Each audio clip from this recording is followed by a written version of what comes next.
अस्सलामुअलैकुम, आप देख रहे हैं नया दिन रमज़ान स्पेशल। मैं हूं आपकी मेज़बान महक असलम और मैं हूं आपके साथ मोहम्मद शुएब। यकम मई है आज, मज़दूर डे है आज। तो कादिर व आदिल है मगर तेरे जहां में है तल्ख बहुत बंदाए मज़दूर के औकात। ये शेर हम सुनते हैं, पढ़ते हैं, दाद देते हैं कभी और फिर निकल जाते हैं। आज हम इस शेर की अमली तशरीह में जाने की कोशिश करते हैं। उन तल्ख औकात की तलखी ज़रा आपको दिखाने की कोशिश करते हैं कि ये होती क्या है। आपको मालूम है, सबसे ज़्यादा मेहनत करने वाले मज़दूर का चूल्हा सिर्फ मौसम में ज़रा सी तब्दीली के साथ भी बुझने लगता है। किसी भीगी सुबह में बारिश का लुत्फ़ उठाते अपनी गाड़ी में दफ्तर की जानिब जाते हम सड़क किनारे बैठे मज़दूर को शायद देखते ही नहीं।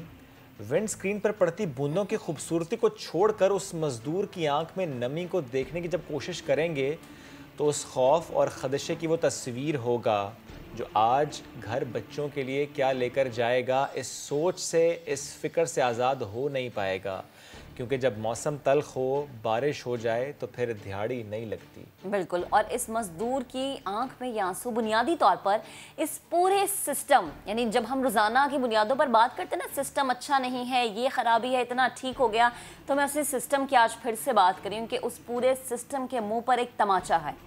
हम बतौर सिस्टम, बतौर मुआशरा सबसे ज़्यादा मेहनत करने वाले मज़दूर को इतना हक भी नहीं दे सकते कि वो अपनी ज़िंदगी में आई ज़रा सी ऊंच नीच को सह सके। जबकि हमारा दीन हमें क्या सिखा रहा है? हमारा दीन तो ये कहता है कि मज़दूर की जो उसकी दिहाड़ी है, उसका पसीना खुश्क होने से पहले उसको अदा कर दी जाए। लेकिन हम अपने मुआशरे में ऐसा कहीं नहीं देखते। ये जो शुएब ने जिक्र किया कि सड़क किनारे जिस तरह से मज़दूर या दिहाड़ीदार तबका बैठा होता है, कोविड ने इन लोगों का रोज़गार बहुत बुरे तरीके से मुतासिर किया।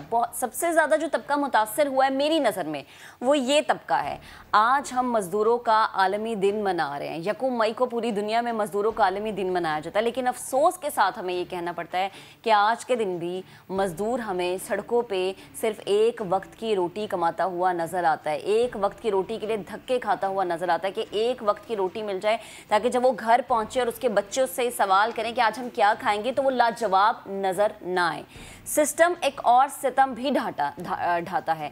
जब यही मजदूर अच्छा खाने की कोशिश करता है और जब वो सोच लेता है कि मैंने आज अपने बच्चों को कुछ अच्छा खिलाना है। हमारी नज़र में अच्छा क्या है? जो सही कमा रहे, मटन, बीफ या मछली, नज़र में तो अच्छा यही है। लेकिन मजदूर जो कि शायद महीने में सिर्फ एक दफ़ा चिकन खाना चाहे, तो जानते हैं कि वो सस्ती चिकन उसे बहुत महंगी पड़ती है। कभी पैसे के लिहाज से महंगी पड़ जाती है और कभी उसकी जान पे महंगी पड़ती है। कैसे जान पे महंगी पड़ती है कि सस्ती चिकन तो उससे मिल जाती है, वो खुश हो जाता है कि बच्चों को आज ही खिलाएगा, लेकिन वो सस्ती चिकन कितनी सेहत के लिए बुरी है, कितनी मुज़रे सेहत है, ये शायद उसके जहन से निकल जाता है। और उसको ये सोच ही नहीं आती कि कोई दीनदार, कोई मुसलमान इस तरह से मुर्दा मुर्गी भी बेच सकता है, मुर्दा मुर्गी बेचकर भी अपनी जेब भर सकता है। उसके जहन में ये सोच नहीं आती। क्यों नहीं आती? क्योंकि वो सिर्फ ये चाहता है कि मैंने अपने बच्चों के पेट को भरना है, आज मैंने उन्हें कुछ अच्छा खिलाना है। शायद ईद का दिन है, शायद कोई शबरात है, शायद कोई और त्यौहार है। वो सोचता है कि आज मैंने जो वो पूरे महीने पैसे जमा किए थे ना, उससे मैं एक सस्ती चिकन खरीदूंगा। लेकिन सितम ये होता है, और वो सिस्टम ही इस पे सितम ढाता है कि वो सस्ती जो मुर्गी है ना, वो उसको इतनी महंगी, और अगर सस्ती मिल भी रही है तो वो उसको इस तरीके से मिलती है जनाब कि उसकी ज़िंदगी, उसकी जान पे वबाल बनी हमें नज़र आती है। लेकिन हम अफसोस के साथ कहते हैं, हम ये दुख के साथ कहते हैं कि मज़दूर हमारे मुआशरे का वो तबका है, वो हिस्सा है, वो अहम हिस्सा है जिसकी कमर टूट जाती है बोझ उठाते उठाते, लेकिन वो उफ तक नहीं करता। उसकी पेशानी पे हम जब पसीना देखते हैं ना, तो वो जो चमकता हुआ पसीना हमें नज़र आता है ना, वो इस बात की गवाही देता है कि वो रिज़्क़े हलाल कमाने के लिए, दो भी नहीं, आज के वक्त में सिर्फ एक वक्त की रोटी कमाने के लिए कितनी मेहनत करता है, कितनी मुश्किलात झेलता है, कितनी मुसीबतें बर्दाश्त करता है, कितने धक्के खाता है, कितनी गालियां सुनता है, कितने लोगों की बातें सुनता है। लेकिन इसके बावजूद वो सिर्फ इसलिए काम में हमें लगा हुआ नजर आता है क्योंकि उसने अपने बच्चों के लिए, अपने घर वालों के लिए एक वक्त की रोटी लेकर जानी है। तो वो तमाम लोग जो कि इस वक्त मुझे देख रहे हैं कैमरे के उस पार, और अगर वो अपने इर्द गिर्द ऐसे तबके को पाते हैं तो उनकी मुश्किलात को समझें। क्योंकि जैसे शुभ आपने जिक्र किया ना कि हम विंड स्क्रीन से देख लेते हैं जनाब कि बाहर मौसम अच्छा है, बारिश हो रही है, लेकिन जो अगर हमें कोई एक मजदूर फुटपाथ पे नज़र आता है, ये दिहाड़ी का इंतज़ार करता नज़र आता है, हम ये सोच नहीं रखते कि इसके घर में कि आज इसके बच्चे भूखे तो नहीं सो जाएंगे। बिल्कुल यही बात है महक। लेकिन चलिए आज के दिन एक अच्छी खबर भी आई, पहले वो शेयर कर लेता हूँ। और अच्छी खबर ये थी कि सिंध भर में बेनज़ीर भुट्टो मज़दूर कार्ड का इजरा आज से होगा। मज़दूरों और उनके अहल खाना को मुफ्त तिब्बी सहूलियात दी जाएंगी। ये बहुत अच्छी बात है। हुकूमतों को ऐसा करना चाहिए, रियासतों को ऐसा करना चाहिए। ये ज़िम्मेदारी है हमारी कि हम उनको ये हक़ दें, क्योंकि सेहत रियासत की बुनियादी ज़िम्मेदारी है। लेकिन जब बात सेहत की हो ही रही है, जब बात आज मज़दूर की हो ही रही है, जब आज बात उसकी भूख की हो रही है, उसके अहल खाना की हो रही है कि वो अहल खाना को अच्छा खिला दे, तो बात आपने महक की अच्छा खिला दें की, बात आपने की मुर्गी की, वो सस्ती मुर्गी हो। अगर हम सस्ती मुर्गी की बात कर लें तो जाहिर है वो सस्ती मुर्गी कैसे, इस पर तो हम आगे चलकर बात करेंगे। लेकिन जब हम बात करते हैं मज़दूर की, जब हम बात करते हैं कि उसको हुकूमत क्या दे रही है, तो ये जो ऐलान हो जाते हैं, ये जो दावे हो जाते हैं, ये अपनी जगह। आपको नहीं लगता कि इतनी ताख़ीर कर दी आपने ये ऐलान करते करते कि मज़दूर का इलाज होगा, रियासत की जिम्मेदारी है। अव्वलीन तरजीह होनी चाहिए, लेकिन हम अव्वलीन तरजीह समझते नहीं हैं। याद रखें कि हमारे मजदूर तबके में ना सिर्फ मर्द बल्कि ख़वातीन भी हमें नजर आती है। पाकिस्तान में मेहनत कशों की महदूद आमदनी कई मसाइल का बायस बनी है। महंगाई का दौर है जिसमें यह कहूँ कि आमदनी 98 खर्चा रुपया तो गलत नहीं है। ख़वातीन मेहनत कशों के हालात और भी ख़राब हैं क्योंकि उन्हें बहुत सारी मुश्किलात का सामना करना पड़ता है। लाहौर के रमज़ान बाज़ारों में मजदूरी करने वाली ख़वातीन बमुश्किल 300 रुपये ही कमा पाती हैं। उनकी कहानी शाहीन मिशाल की ज़ुबानी आपको सुनाते हैं। सानू नहीं पता मजदूरों का की देन हुंदा ते किंदा, असीं ते आईदा बच्चों की रोजी कमाउण। मजदूरों ने दिन असीं छुट्टी खा ली ते असीं खाना कित्थों। अपने हकूक से लाइल्म सख्त गर्मी के दौरान रमजान बाजार में दिहाड़ी पे सब्जियां बेचने वाली सलमा का ये मामूल है। 10 घंटे ठेले पे सब्जियां बेचे तो सिर्फ 300 रुपए मजदूरी मिलती है, जिससे वो अपने बच्चों की जरूरतें भी पूरी नहीं कर पाती। बच्चों का ना कोई जुत्ती, ना कोई कपड़ा, ना लेना ना देना, बंदा भी बीमार है। खवातीन के ठेलों की कतार में बैठी 15 साला अनम के ख्वाबों की राह की रुकावट भी कम मजदूरी है। पढ़ने का भी दिल करता है, टीचर बनने का भी दिल करता है, अब मजबूरी हम करना तो है। 8 भाई बहन कहाँ से दोनों को पैसा ला के दूंगे। सस्ते रमजान बाजार में मौसम की सख्तियां बर्दाश्त करके अपना और अपने खानदान का पेट पालने वाली ऐसी ही बाहिम्मत खवातीन के बारे में जोश भी कह गए। ये उबलती औरतें इस चिलचिलाती धूप में संग अस्वद की चट्टाने आदमी के रूप में। मेहनत ज्यादा मगर उजरत कम। रमजान बाजार में ठेले लगाने वाली ये खवातीन इज्जत की रोटी तो कमा रही हैं, मगर जाने उजरत देने वाले इनका हक पूरे तरीके से अदा क्यों नहीं करते। कैमरामैन अजहर इकबाल के साथ शाहीन मिशाल, समा, लाहौर। भाईजान, मेहरबान, कदरदान, मेरी जान, बस आपकी थोड़ी सी तवज्जो चाहिए। हाँ तो जरा कान और दिल की खिड़कियाँ खोलकर खूब गौर से सुनिए। बात यह है भैया कि हराम खोरों की आ रही है शामत। अब न बचेंगे आवाम को नाजायज महंगा बेचने वाले, क्योंकि पीछे आ रहे हैं उनके समा वाले। फिर न कहना मियाँ कि खबर ना हुई। सलाम अलैकुम। और जब समा वाले इन दुकानदारों के पास जाते हैं, उन मिडिल मैन के पास जाते हैं, हराम खोरों के पास जाते हैं, बेनकाब जब कर देते हैं और फिर सवाल करते हैं कि भैया आप तो बोल रहे थे झूठ, और झूठ आपने इतना बोला कि लोगों ने उसको सच समझ लिया, लेकिन वो रहेगा तो झूठ। ये जो झूठ बोलते हैं दुकानदार और फिर उस झूठ को इतना बोलते हैं कि वो बिल्कुल सच लगता है। अगर पकड़े जाएं तो हंस के टाल देते हैं, बल्कि ये कह देते हैं कि ये तो बिजनेस टेक्निक है, काम होता है भैया ऐसे ही। शर्मिंदा नहीं होते, शर्मिंदा नहीं होते, ये दुख की बात है। उसी झूठ को सच समझ लेते हैं और बात मजाक में उड़ा देते हैं। कैसे इस झूठ को सच बना रहे हैं दुकानदार और कैसे इसका सहारा लेते हैं, आपको दिखाते हैं। दुकानों पर माल बेचने के लिए झूठ बोलना आम हो गया है। दुकानदार ग्राहक को अपने जाल में फंसाने के लिए क्या झूठ बोलते हैं, आइए आपको बताता हूँ।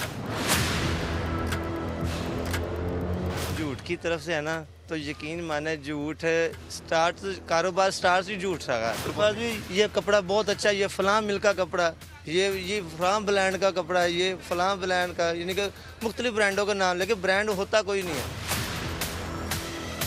ये बहुत प्यारी चीज़ है, ये ले जाएं। बाज़ार में इसी का डिज़ाइन नहीं मिलेगा, ये हमारे पास डिज़ाइन है। यही उसको कहते हैं कि जो हमारे पास वैरायटी है वो आपको कहीं से नहीं मिलेगी। ये जो वैरायटी बहुत अच्छी है, नया डिज़ाइन आया है, इस वजह से वो गाहक थोड़ा कन्विंस हो जाता है।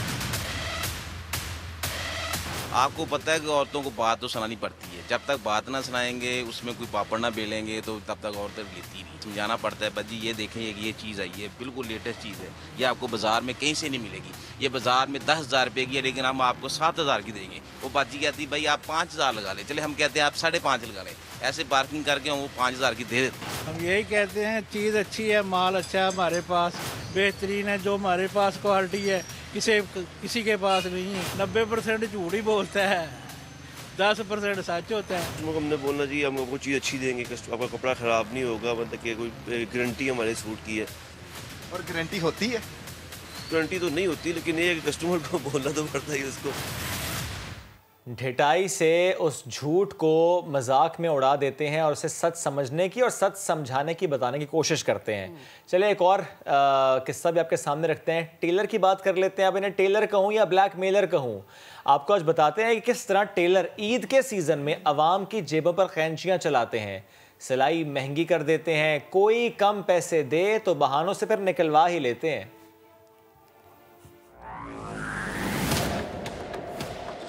दर्जी को पता होता है कि यार ईद पढ़नी है, सूट पहन के ही पढ़नी है। पैंट शर्ट में देखा है कभी? ईद पे हर दर्जी बुकिंग बंद होती है। क्यों होती है? चाहे वो वेला ही बैठा, उसने बोर्ड लगा रखा है बुकिंग बंद है, वो ब्लैकमेल ही करते हैं।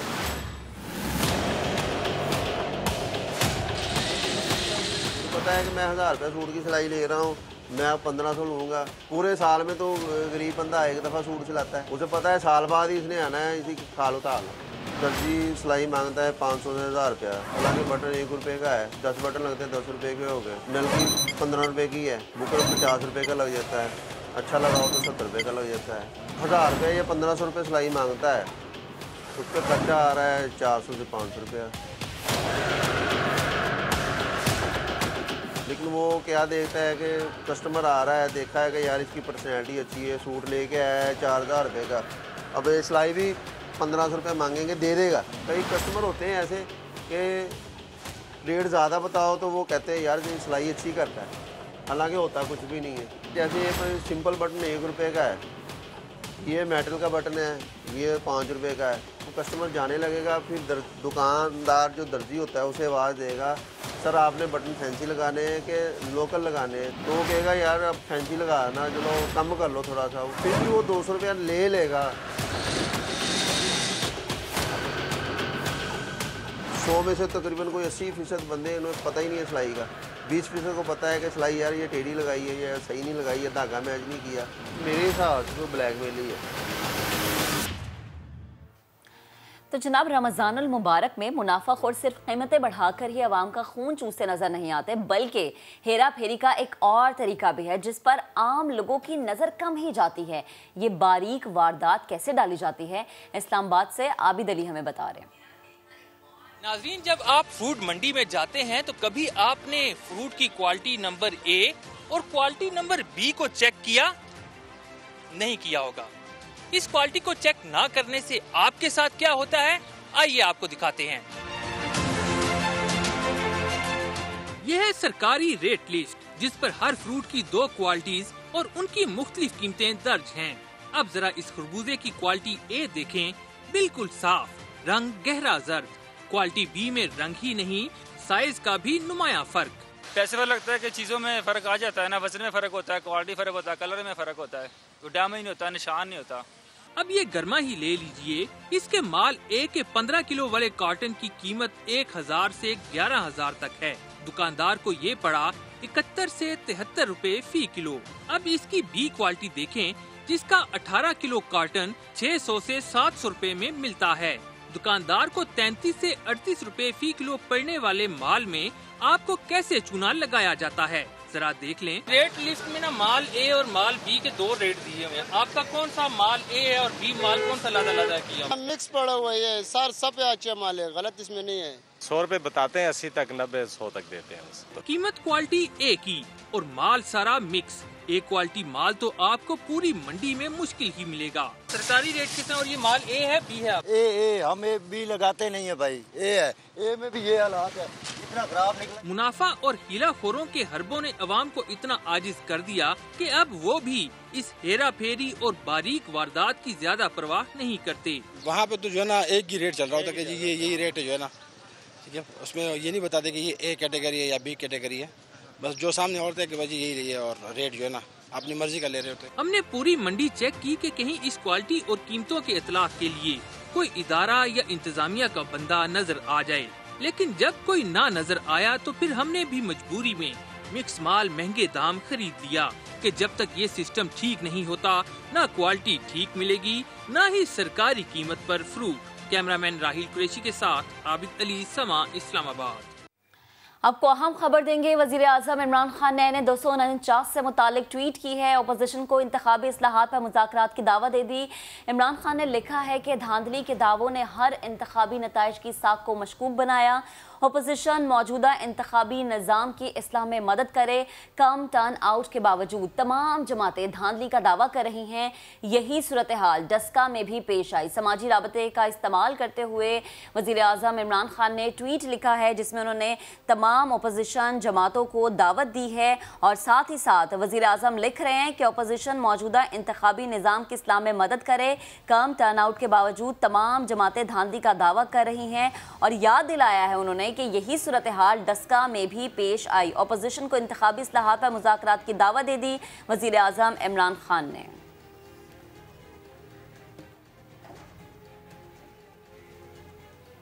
आगे बढ़ते हैं। यौम मजदूर पर मौसमियाती तब्दीली के दफ्तर में मजदूरों के कपड़े लटका दिए गए। क्या मालूम चल सका है अब तक, इस हवाले से बात करेंगे। आबिद अली ने हमें ज्वाइन किया। जी आबिद, बताइएगा।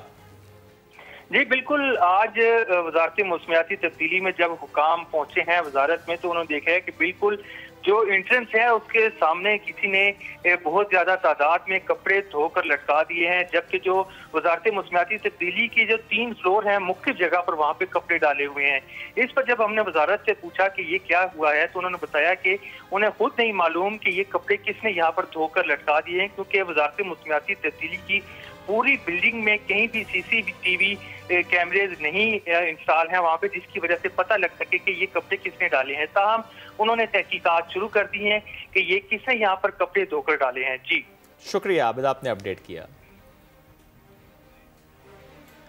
एक ब्रेक लेंगे, वापस आएंगे। Stay with us.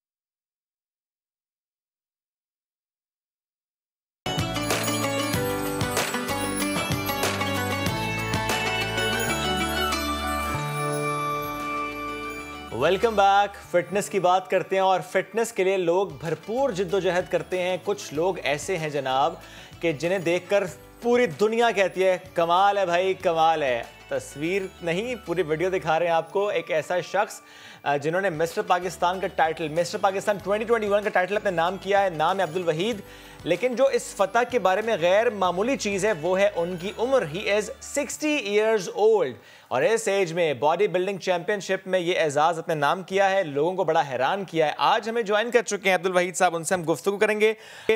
Abdul Waheed साहब, सबसे पहले तो कांग्रेचुलेशंस, कैसे हैं आप? Very fine. माशाल्लाह। सर, मैंने तो ये सुना है कि आपका मुकाबला सारे नौजवानों से था, सारे जवानों से था, ऐसा ही था?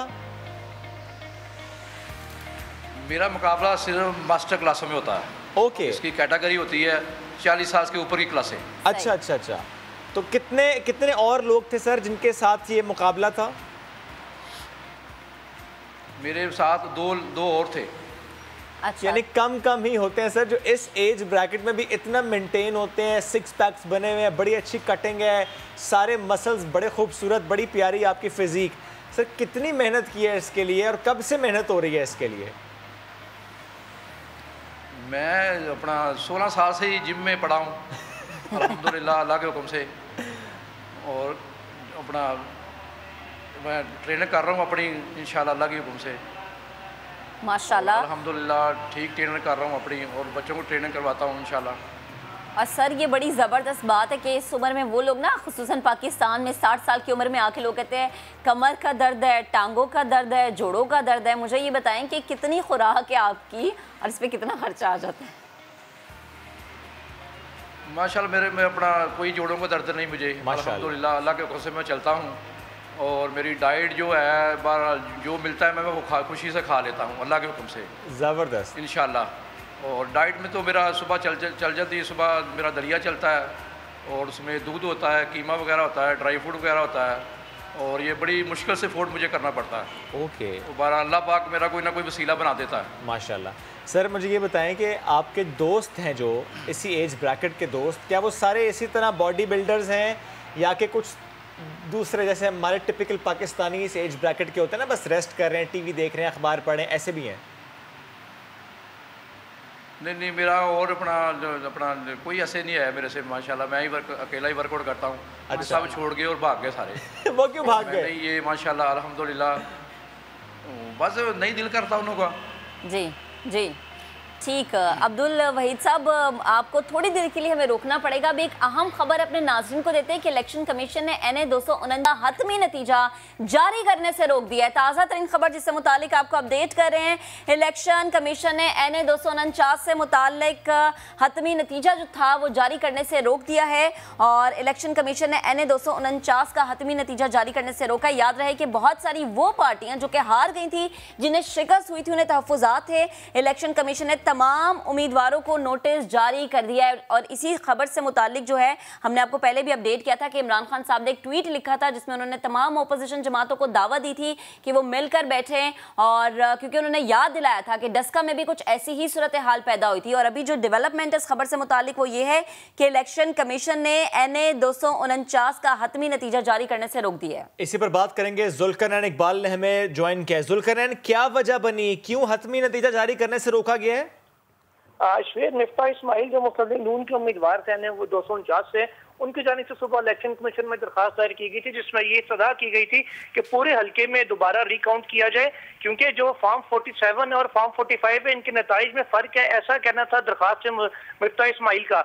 और इलेक्शन कमीशन के जो 2 रुकनी बेंच है जिसमें सिंध और बलोचिस्तान के मेंबर्स हैं, उन्होंने इब्तदाई समाअत की इस दरखास्त के ऊपर। अब 4 मई को ना सिर्फ इस दरखास्त को समाअत के लिए मुकर्रर किया बल्कि हतमी नतीजा जारी करने से भी रोक दिया है। अपना जो हुक्मनामा 2 सफ़ात का जारी किया इलेक्शन कमीशन ऑफ पाकिस्तान ने, उसमें कहा गया कि क्योंकि अभी तक हतमी नतीजा जारी नहीं हुआ NA 249 का, वो तमाम उम्मीदवार ही ये शिकायत कर रहे हैं टर्न आउट भी कम था और फॉर्म 47 और फॉर्म 45 के नताइज में भी फर्क की निशानदेही की जा रही है। इसलिए इलेक्शन कमीशन वादी नजर में इस सूरत हाल में मदाखलत कर सकता है और ना सिर्फ हतमी नतीजा जारी करने से रोका है बल्कि तमाम उम्मीदवार, तमाम जमातों के जो NA 249 से इलेक्शन लड़ रहे थे उन तमाम को नोटिस भी जारी कर दिए। और 4 मई को इलेक्शन कमीशन ने तमाम जो उम्मीदवार हैं उन्हें तलब किया है इलेक्शन कमीशन ऑफ पाकिस्तान में, जहाँ पर इसकी बाकायदा तौर पर समाअत होगी। बिल्कुल। और हमें याद है जुल्करनैन के किस तरह से डस्का में भी नून लीग की दरख्वास्त पर ही जो है नतीजा रोका गया था। और अब हम देख रहे हैं कि कराची का हल्का NA 249 जिससे मुतालिक मिफ्ता इस्माइल साहब हमें बहुत पुरुमीद नजर आ रहे थे कि वो जीत जाएंगे यहाँ पर,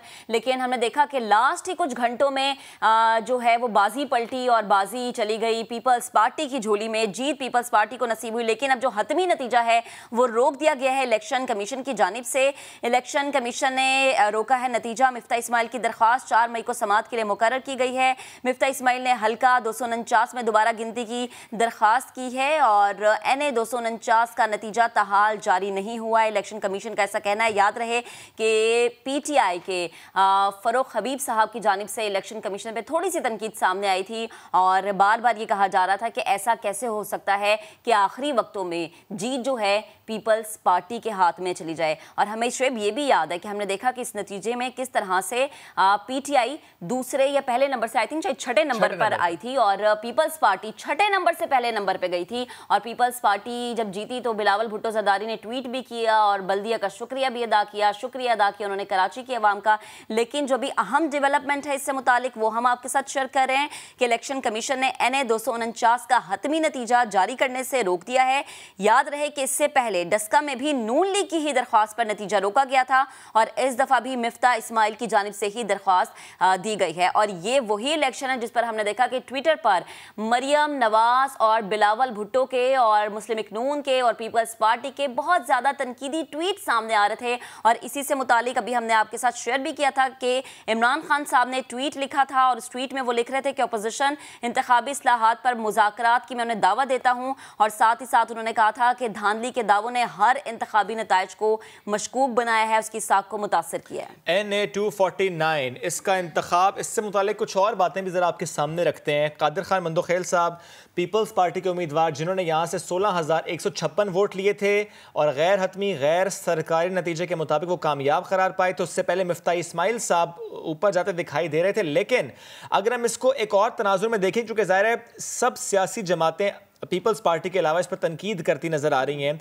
और जो तज्ज़ियाकार हैं वो भी ये कहते हैं कि जो इलेक्शन हुआ है जिसमें अगर टोटल पॉपुलेशन की बात करें इस कॉन्स्टिट्यूंसी की तो वो है जनाब 9,10,156 और रजिस्टर्ड वोटर्स हैं यहाँ पर 3,39,591।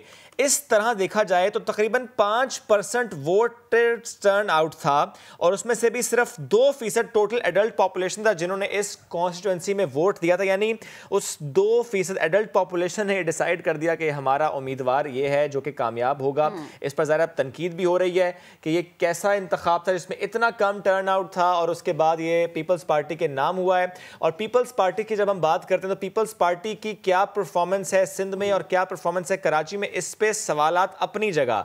Eight the same time Pakistan Tehreek Insaf की परफॉर्मेंस पर भी सवालात जरूर उठे, चूंकि वो पहले सेकंड नंबर पर थे और अभी हैं वो छठे नंबर पर। हाँ बिल्कुल, और हमने देखा कि मिफ्ता इस्माइल साहब ने बहुत सारे सवालात भी उठाए और मिफ्ता इस्माइल ने चीफ इलेक्शन कमिश्नर के नाम खत लिखा था जिसमें उनका ये कहना था कि हमें 30 से ज़्यादा पोलिंग स्टेशन से रिजल्ट मौसूल नहीं हुए और कई फॉर्म जो है 45 पर दस्तखत नहीं थे। सॉरी, मैं एक तस्दीक कर दूं, पीपल्स पार्टी की हम बात करें, पाकिस्तान तहरीक इंसाफ पहले तो पहले नंबर पर थी, अब छठे नंबर पर। एग्जैक्टली, अब हमने देखा कि पीपल्स पार्टी जो है वो पहले नंबर पर पहुंची और पीटीआई छठे नंबर पर, जिस पे हमें बहुत सारे ऐसे चीजें हमने सोशल मीडिया पर देखी कि पीटीआई से उनकी कारकर्दगी से मुतालिक बहुत ज्यादा सवालात भी हो रहे थे। जिस खत का हम जिक्र कर रहे थे जो कि मिफ्ता इस्माइल ने इलेक्शन कमिश्नर को लिखा था, उसमें यह कहा जा रहा था कि प्रिजाइडिंग अफसरान के रवैये पर उन्होंने शदीद तहफ़्फ़ुज़ात का इजहार किया था। मिफ्ता इस्माइल की ये दरख्वास्त थी जिस पर अब रिजल्ट को रोका गया है और जनाब 4 मई को समाअत के लिए मुकर्रर किया गया है। बहुत ही अहम हल्का था NA 249 और याद रहे कि फैसल वावडा के मुस्ताफ़ी होने के बाद ये सीट खाली हुई थी, जिसके लिए हमने देखा कि बहुत ज़्यादा अहम पार्टी जिसमें हम देख रहे थे कि पीटीआई है, पीपल्स पार्टी है, नून लीग है और इसके साथ ही साथ बहुत ज़्यादा पुरउम्मीद नज़र आ रहे थे तमाम के तमाम उम्मीदवार। और जब हमने देखा कादिर खान मंदोखेल साहब बाजी ले गए तो मुस्लिम लीग नून को शदीद तहफ़्फ़ुज़ात हुए और बार बार मीडिया पर, सोशल मीडिया पर इवन हमने देखा कि मिफ्ता इस्माइल और मरीम औरंगज़ेब, मरीम नवाज़ की जानिब से बार बार ये कहा गया कि ये पॉसिबिलिटी हो ही नहीं सकती कि आखिरी घंटों में आके रिजल्ट चेंज हो जाए, जिस पर शदीद तहफ़्फ़ुज़ात का इजहार किया गया। और अब जो सूरत हाल बनी है वो ये है कि जो हतमी नतीजा है उसको जारी करने से रोक दिया गया है। ये दरख्वास्त मिफ्ता इस्माइल की जानिब से दी गई है जो कि 4 मई को समाअत के लिए मुकर्रर की गई है और NA 249 का नतीजा ताहाल जारी नहीं हुआ है। इलेक्शन कमीशन की जानिब से ये मौक़िफ़ सामने आया है जो हम आपके साथ शेयर कर रहे हैं। याद रहे कि मिफ्ता इस्माइल ने चीफ इलेक्शन कमिश्नर के नाम खत लिखा था जिसमें उन्होंने लिखा था कि हमें 30 से ज़्यादा पोलिंग स्टेशन से रिजल्ट मौसूल नहीं हुए हैं और प्रिजाइडिंग अफसरान के रवैये पर शदीद तहफ़्फ़ुज़ात। इसी पर बात करेंगे। नासिर हुसैन शाह साहब ने हमें ज्वाइन किया। नासिर हुसैन शाह साहब, बेहद शुक्रिया आपके वक्त का। हतमी नतीजा जारी करने से रोक दिया गया है, झटका लगा है सर पीपल्स पार्टी को? नहीं, झटके की कोई ऐसी बात नहीं है और अगर कानूनी तौर पर ये इलेक्शन कमीशन समझता है कि उन्होंने फिलहाल रोक दे और फिर वो रिकाउंटिंग और, तो इसमें कोई हर्ज नहीं है। झटका हमें तो नहीं लगा, पता नहीं क्यों पाकिस्तान पीपल्स पार्टी की जीत की वजह से सबको झटका लग गया है सब परेशान हुए हैं कि जैसे कोई अनहोनी सी बात हो गई है। लेकिन अगर इलेक्शन कमीशन जिस तरह समझते हैं बेहतर, अगर वो है कानून में रिकाउंटिंग और दीगर चीजें, तो हमें तो कोई इस पे एतराज नहीं है। अच्छा नासिर साहब, पीपल्स पार्टी के रहनुमा नुमाइंदगी कर रहे हैं, उनकी जरा मुझे ये भी बता दें कि वैसे पीपल्स पार्टी अब क्या मौक़िफ़ रख सकती है अपना, रिकाउंटिंग पर या रीपोलिंग पर? क्या आपकी नज़र में क्या होना चाहिए? जी, हम बिल्कुल हर तरह से तैयार हैं, रीपोलिंग के लिए भी तैयार है, रिकाउंटिंग के लिए भी तैयार है। सर अगर बाकी तमाम उम्मीदवार ये कहते हैं कि रीपोलिंग हो, तैयार हैं आप? मैं रिकाउंटिंग नहीं, रीपोलिंग की बात कर रहा हूँ। बिल्कुल हुजूर, हम तैयार हैं। एक दफा नहीं 10 दफा रीपोलिंग होनी चाहिए, हमें कोई इशू नहीं है। ठीक है। और नासिर साहब, जिस तरह से तहफ़्फ़ुज़ात का इजहार किया गया ना सिर्फ नून लीग बल्कि हमने देखा कि पीटीआई की जानिब से भी, तो उस पर अब ये जो इलेक्शन कमीशन का मौक़िफ़ सामने आ गया है, आप पीपल्स पार्टी का क्या मौक़िफ़ हो सकता है? क्योंकि पीपल्स पार्टी बिलावल भुट्टो ज़रदारी ने तो यही कहा था कि कराची की अवाम ने एक दफ़ा फिर से साबित कर दिया कि कराची पीपल्स पार्टी का है। खुदा ना खास्ता अगर ऐसा हो जाता है कि रीपोलिंग होती है और नून लीग आगे आ जाती है, फिर देखिए, मैं आपको एक अर्ज करूँ कि नून लीग, पाकिस्तान पीपल्स पार्टी या दीगर जो भी पार्टीज जिन्होंने हिस्सा लिया, ये तो अवामी फैसला है जो उन्होंने दे दिया।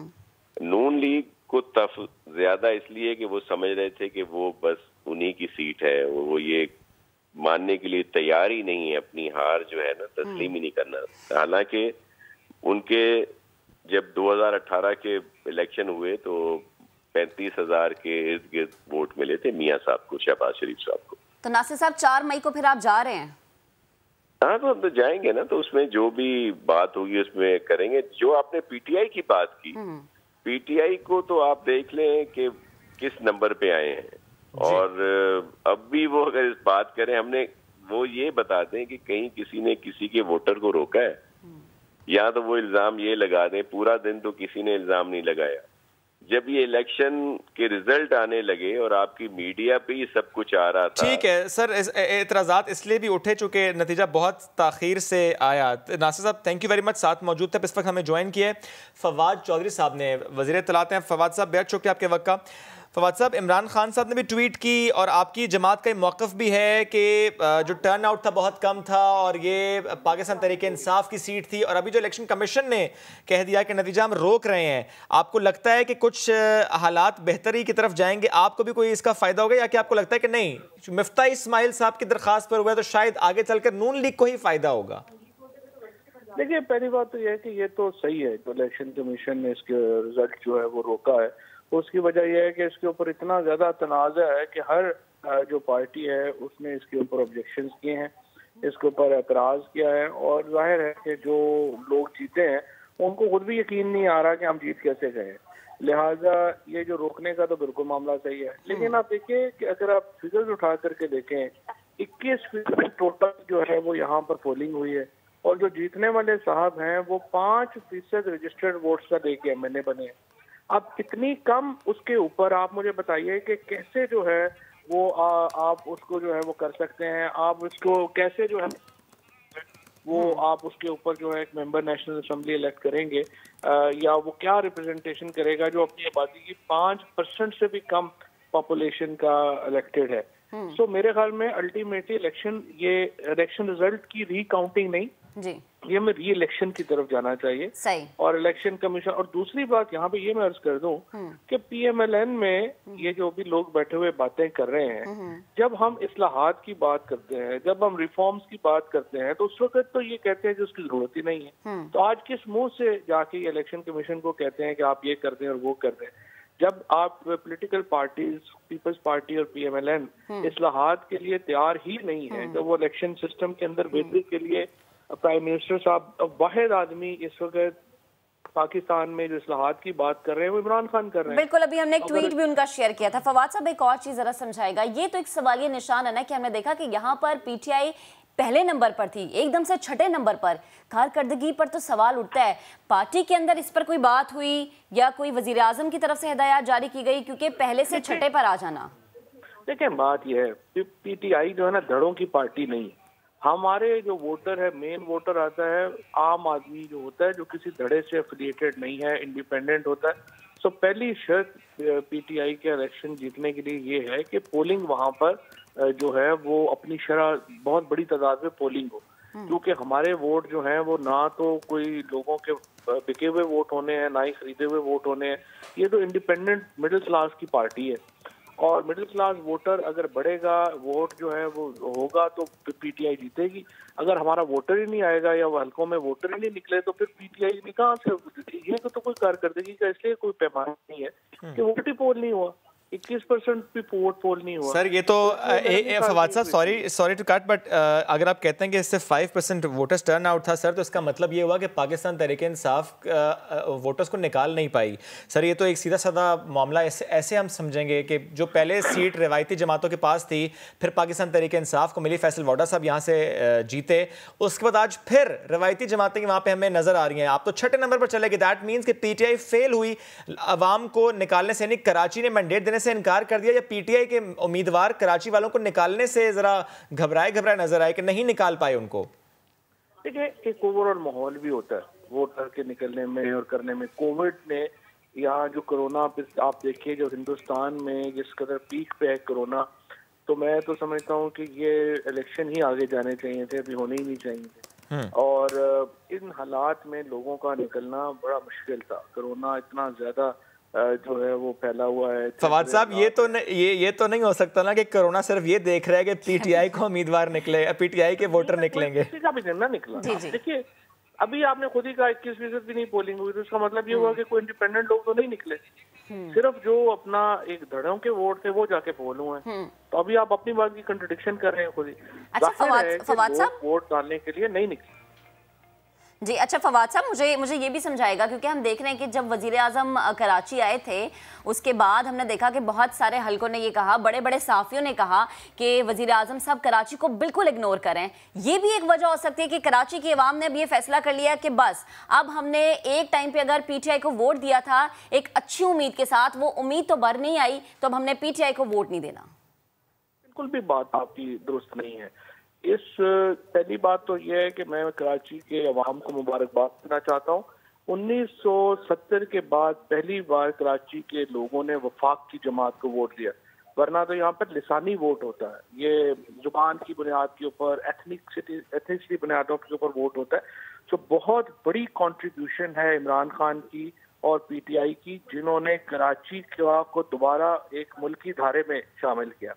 अब जहां तक आप बात कर रही हैं सहूलतों की, या जो कचरा ठीक नहीं है, या स्कूल ठीक नहीं है, या हमारी लाइटें ठीक नहीं है, या सड़कें ठीक नहीं है जी, आप 18वीं तरमीम के बाद इस्लामाबाद तो नहीं आके कराची में ये चीजें ठीक करता। हमने तो जो 1100 अरब रुपया यहाँ पर एक बनाए हैं, प्लान्स बनाए हैं सर, प्लान जब तक आपके चीफ मिनिस्टर उसके साथ नहीं आते, जब तक प्रोविंशियल गवर्नमेंट जो है वो अपने हिस्से का हक जो है वो अदा नहीं करती एडमिनिस्ट्रेशन, ये इश्यूज नहीं हल हो सकते। हमें या तो फिर जो है दोबारा प्रोविंशियल गवर्नमेंट जो है जब तक पीटीआई की बनेगी, और मुझे लग रहा है कि इंशाल्लाह इस बार पीटीआई ही की हुकूमत बनेगी सिंध में, क्योंकि अंदरूनी सिंध में भी बहुत बुरे हालात हैं और कराची बिल्कुल पीटीआई के साथ खड़ा है, इमरान खान के साथ खड़ा है। और कोई बंदा जो है ना इतना नहीं होता है, उसको भी पता है, लोगों को बेवकूफ तो समझिए ही ना, अक्लमंद लोग हैं, उनको पता है कराची के ये मसले किसकी वजह। कराची के मसलों की बात फवाद साहब जब आप कर रहे हैं तो यहाँ पे एक बड़ा मसला ट्रांसपोर्ट का भी है। और सर ये जो ग्रीन लाइन बस सर्विस है, इससे मुतालिक वादे दावे अपनी जगह, डेडलाइन पर डेडलाइन अपनी जगह। सर है तो वफाक का प्रोजेक्ट, बाकी सूबों में भी तो आपने पुरानी हुकूमत के प्रोजेक्ट को मुकम्मल किया। Why not in Sindh, why not in Karachi? यहाँ पर इल्तवा का शिकार क्यों है? वो मुकम्मल हो चुका है, लेकिन अभी देखिए public transport frankly right now Covid की वजह से जो इशू चल रहे हैं वो तो बंद है, जहाँ पे है वहाँ पे भी बंद है। तो इसको तो जो आपने चालू तो आपने करना है, बट इमीडिएट प्रॉब्लम आपका पानी का है। इमीडिएट प्रॉब्लम जो है आपका ये है कि आपके यहाँ पे जो इस वक्त कचरा है, चीजें हैं, वो सही हो। सर उसके लिए भी I am sorry but Fawad साहब, उसके लिए भी वो तरक्याती पैकेज अपनी जगह, वो 1100 अरब की बात अपनी जगह, वो मीटिंग्स अपनी जगह। अगर एक आम शहरी से हम सवाल करेंगे कि आपको क्या मिला वफाक की तरफ से, तो जवाब जीरो है सर, जवाब सिफर है। नहीं, ये बात आपकी बिल्कुल गलत है।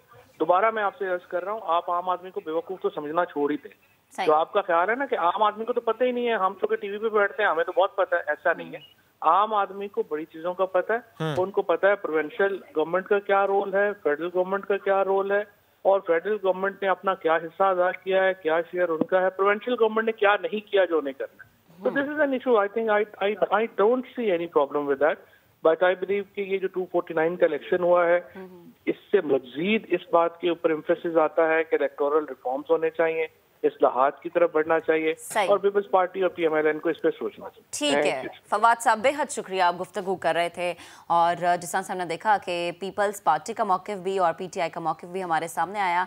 हम आपसे शेयर कर रहे थे कि मिफ्ता इस्माइल की जानिब से जो दरख्वास्त दी गई है अब उस पर समाअत 4 मई को होगी। और इससे पहले हम बात कर रहे थे बॉडी बिल्डर अब्दुल वहीद साहब से, उन्हीं से बात जारी रखेंगे लेकिन ब्रेक के बाद स्टे विद अस।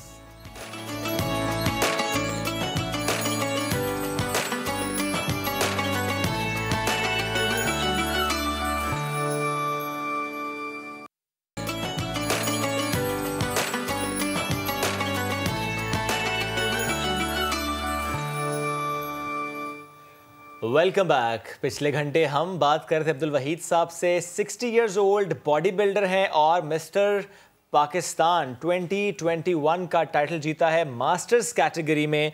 और उनसे हम ज़रा पूछ रहे थे क्या खाते हैं, एक्सरसाइज कितनी करते हैं। तो 16 साल से जनाब आप कर रहे हैं एक्सरसाइज। अब्दुल वहीद साहब अगेन आपकी तरफ आ रहे हैं, थोड़ा सा आपको इंतज़ार कराना पड़ा, उसके लिए माजरत। आप ज़रा मुझे बताइएगा सर कि हम गुफ्तगू कर रहे थे कि वो जो दोस्त यारों का एक मेला सजता है तो उसमें कौन कौन होता है। आपने कहा जी वो मेरे दोस्त यार जो बॉडी बिल्डर्स बन रहे थे वो तो भाग गए, तो अब क्या है फिर? वो जो भाग गए थे उनकी ज़िंदगी कैसी चल रही है और आपकी ज़िंदगी से कितना फ़र्क है? माशाल्लाह मेरी ज़िंदगी ठीक चल रही है। वो कोई भी अपना बीमार हो रहा है, कोई अस्पतालों में जा रहा है, कोई ऐसे ऐसे सब दवाइयों पे लग गया। कोई मैंने मुझे समझाता था वर्कआउट करते रहो, वर्कआउट इंशाल्लाह अस्पतालों से दूर ले जाएगा और बीमारियों से दूर लेके जाता है। अच्छा अब्दुल वहीद साहब, जो लोग आपको देख रहे हैं आपकी उम्र के लोग हैं, जैसे कि हमने पहले भी जिक्र किया कि ज़्यादातर 60 साल में ना वही लोग होते हैं जिनके जोड़ों में दर्द होती है, कंधों में दर्द होता है, जो कहते हैं बस अब हमने आराम करना है। तो उन लोगों के लिए क्या मशवरा है आपका? मैंने तो उन लोगों को जिसमें भी दर्द होती है वो सुबह नमाज़ पढ़ें और वॉक के लिए निकल जाएं, अपना वर्कआउट अच्छे तरीके से करें, अपनी डाइट पर अच्छे तरीके से चलाएँ, अपने टोटल चकनाहट वगैरह तेल वाली चीज़ें बंद कर दें और नमाज़ पढ़ के वॉक की तरफ जाएं और थोड़ी थोड़ी सैर करें और एक्सरसाइज करें, आप ठीक हो जाएंगे इंशाल्लाह अल्लाह के हुक्म से। तो अब्दुल वहीद साहब माशाल्लाह आप तो फ़ख्र है, कोई स्पेसिफिक डाइट अगर आप शेयर करना चाहें? डाइट माशाल्लाह अपना जो मिलता हूँ मैं खा लेता हूँ खुशी से। पराठे होने चाहिए, प्रॉपर मेरी डाइट होती है। पराठे भी खा लें और देसी घी में। पराठे नहीं भाई, पराठे परूठे नहीं ये चलते, ना देसी घी चलता है, ये इसमें दूध वगैरह दही वगैरह अपना ड्राई फ्रूट वगैरह चलता है, जूस वगैरह चलते हैं और फल वगैरह चलते हैं। और जब कंपटीशन नज़दीक आता है ये सारी चीज़ें, मीठा तो बिल्कुल बंद करना पड़ता ना, और हल्का सा नमक सिर्फ बस करना पड़ता है। अब्दुल वहीद साहब ऐसा होता है कि रोटी भी 3-3 माह छोड़ देते हैं। अच्छा ऐसा होता है सर कि कोई फेवरेट डिश हो और वो छोड़नी पड़ी हो कि क्योंकि बॉडी बिल्डिंग कंटिन्यू करना है और कहीं शेप ना ख़राब हो जाए, फिज़ीक ना ख़राब हो जाए, वो 6 पैक्स ना डिस्टर्ब हो जाए तो छोड़नी पड़ती हो, ये जैसा मीठा आपने कहा? सर दिमाग को ना सेट करना पड़ता है। अल्हम्दुलिल्लाह जब मेरा ये कंपटीशन थे ना, मेरा ख्याल कम से कम मुझे 10 शादियाँ आई थी, मैं शादियों में गया और किसी चीज़ को छुआ नहीं, सिर्फ ड्राई फ्रूट के 2-3 बादाम लिए बस। ओके अच्छा तो आपने शादियों का जिक्र किया है, आपकी शादी से मुतालिक पूछ लेती हूँ। आपकी बेगम को तो बड़ा फ़ख्र होगा कि मेरे शौहर 60 साल की उम्र में माशाल्लाह क्या लगते हैं। नहीं माशाल्लाह ये तो बात है, वो होना चाहिए इंशाल्लाह। मेरे बच्चे भी खुश हैं और मेरी बेगम भी माशाल्लाह खुश है और मेरा बेटा भी खुश है मेरे से। ये बेटा भी आपकी तरह सुपर फिट है? नहीं बेटा नहीं, मेरी तरह नहीं, मैंने उन्हें सिलाई मशीनों का काम सिखाया हुआ है। अच्छा यानी आप नहीं चाह रहे कि वो आपकी तरह सुपर फिट नजर आए? नहीं वो बस वो शुरू से मैंने उसे काम में डाल दिया था, थोड़ा सा बड़ा था उसके बाद काम में डाल दिया। अच्छा ये कितना ज़्यादा होता है सर कि कभी बाहर निकले तो लोगों ने कहा कि एक सेल्फी हो जाए सर, एक सेल्फी? माशाल्लाह जब मैं कंपटीशन में जाता हूँ, अभी कपड़े उतारना शुरू करता हूँ और लोगों मेरा ख्याल है हजूम मेरे पास 4 इधर इर्द गिर्द मेरे हजूम ही हो जाता है इंशाल्लाह। अच्छा। तो सब वो मेरे जाते हुए देखते हैं वो बाबा जी जा रहे हैं हमसे सेल्फी ले, मैं कहा जी खुशकिस्मती है भैया, आओ जी बेटा, कोई बात नहीं। माशाल्लाह माशाल्लाह। अब्दुल वहीद साहब अब जैसे आप जिक्र कर रहे हैं कि माशाल्लाह आपकी फैमिली बड़ी सपोर्टिव मुझे लग रही है, तो भाभी को ये एक बात जो कि आपकी पर्सनैलिटी को देख के कहती हूँ कि वैसे कहते हैं हैंडसम है शौहर मेरा, बड़ा प्यारा लग रहा है, गबरू जवान है, तो ज़रा भाभी का क्या एक वो कमेंट होता है?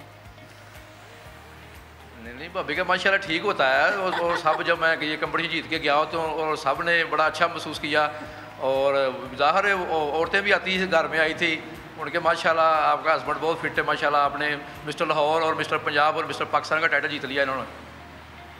ज़बरदस्त ज़बरदस्त। बस अब्दुल वहीद साहब, लास्ट में मैं चाह रही हूँ कि वो तमाम लोग, चाहे वो जवान हैं चाहे वो बूढ़े हैं, आप उनको कोई एक नसीहत कर दें ताकि वो अपनी ज़िंदगी को बहुत अच्छे तरीके से बैलेंस कर सकें।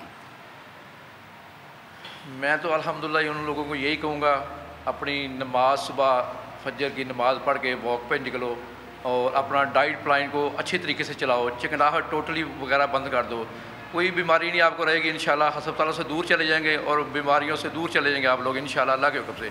अपना वर्कआउट जारी रखो, या लेडीज़ हो और या जेंट्स हो। क्या बात है अब्दुल वहीद साहब, थैंक यू वेरी मच, बहुत अच्छा लगा आपसे बात करके। स्टे सुपर फिट, बड़ा ज़बरदस्त जी आपने मेंटेन किया हुआ है। चलिए जी, ये तो हमने बात कर ली। उम्र जो मर्जी हो उम्र च की रखें, बंदे ने जब फिट रहना होता है उसके लिए कोशिश जारी रखें तो आप फिट रहते हैं। बिल्कुल। अब जरा आगे बढ़ते हैं। जब आप फिट रहने की बात करते हैं ना, तो कुछ इर्द गिर्द के ऐसे लोग होते हैं जो चाहते नहीं आप फिट रहें। वो कौन लोग होते हैं? वो ये लोग होते हैं जो चाहते हैं कि अच्छा आपको जिंदा गोश्त है या मुर्दा गोश्त है, किसी भी हालत में आपको बेच दिया जाए। उन्हें इस चीज़ से कोई फ़र्क नहीं पड़ता आपकी सेहत पर इसके क्या असरात मुरतब होते हैं, आपकी इस सेहत खुदा न खास्ता किसी नुकसान का शिकार तो नहीं हो जाती। हमने देखा कि पिछले दिनों में रावलपिंडी, लाहौर, इस्लामाबाद सस्ती मुर्गी का बड़ा रुझान रहा। वो सिर्फ इसलिए नहीं शुएब क्योंकि वहाँ पे सस्ती मुर्गी बिकी कि आवाम के लिए, बल्कि वो इसलिए क्योंकि वो मैंने सुना कि मुर्दा गोश्त था। अच्छा, ये चूँकि ज़ाहिर है कल जब हमने ये रिपोर्ट चलाई कि कैसे इस मामले में हराम खोरी हो रही है, तो इससे मुतालिक हमने मज़ीद काम किया कि जो वायरस इस वक्त उन मुर्गियों में मौजूद है, इन्फेक्शस ब्रोंकाइटिस, और इस वायरस की निशानी ये है कि मुर्गियों की आँखें, गला ये ख़राब हो जाती है, यानी रेस्पिरेटरी ट्रैक पर वो हमला करता है, उनकी अफजाइश रुक जाती है, नाक और आंखों से पानी बहता है और तभी मुर्गियां मरने से पहले मंडी में बेच दी जाती हैं। हमारे नुमाइंदे उमर बिन आसिफ रावलपिंडी में बाजार पहुंचे तो कारोबार बचाने के लिए ताजिर ने बात नहीं की, वो बात करने को तैयार नहीं थे। वो क्या मामला रहा रावलपिंडी में हम आपको दिखाते भी हैं।